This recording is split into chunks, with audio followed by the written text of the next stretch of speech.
I've read your legislation. I mean, I take a look at this stuff, and the good ideas we take. But here's the thing.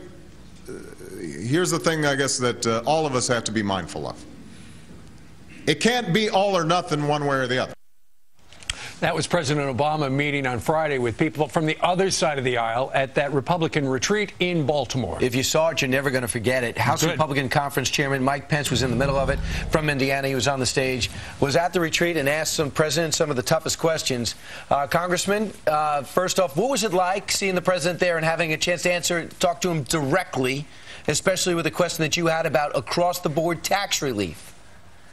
Well, let me say first, I want to, again, thank the president publicly for coming. House Republicans were grateful that he accepted our invitation to come to Baltimore in an unstructured setting and talk about the future of this country. But, what was it like? Well, it was, I thought it was an honest, frank, and direct discussion. The Republicans, I think, acquitted themselves well. The president did.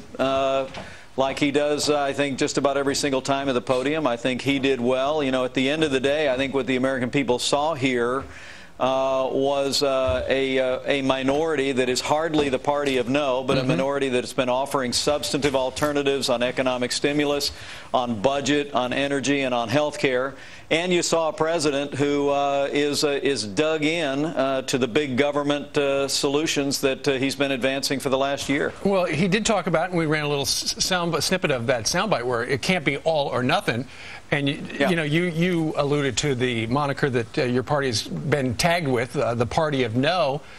But can you tell me if some legislation came along that somebody in your party liked, they could vote yes with the president?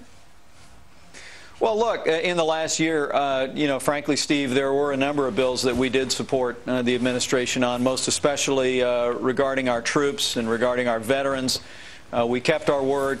We set politics aside and stood strongly with the president in his call for reinforcement and for funding. But, beyond that, it really just does kind of tickle me, that one soundbite, and the president went back to that again, and, you can't, it can't be all or nothing. But look, I mean, for the last year, this administration and Democrats in Congress have not only been unilaterally and universally rejecting all Republican proposals, but they've been going out and telling the American people that Republicans have no ideas, that we've been offering no alternatives. And I really think the real accomplishment of Friday was what the American people saw on live television was the president making his case for his big government liberal solutions.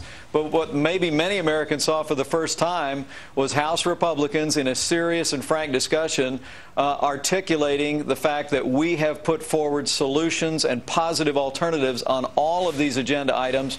We handed the president a booklet. People can go to GOP.gov and look over it.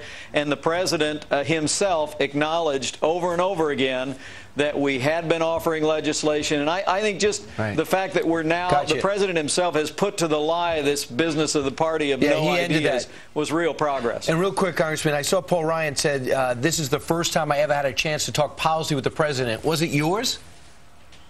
No, I had a conversation with the president a couple of times last year on policy, most recently in December when I urged the president to veto last year's omnibus spending bill and embrace a freeze. And, we've had the policy discussions, but we ought to have more of them. Yeah, we're up against the break. Congressman Mike Pence, thanks for coming back and talking to us.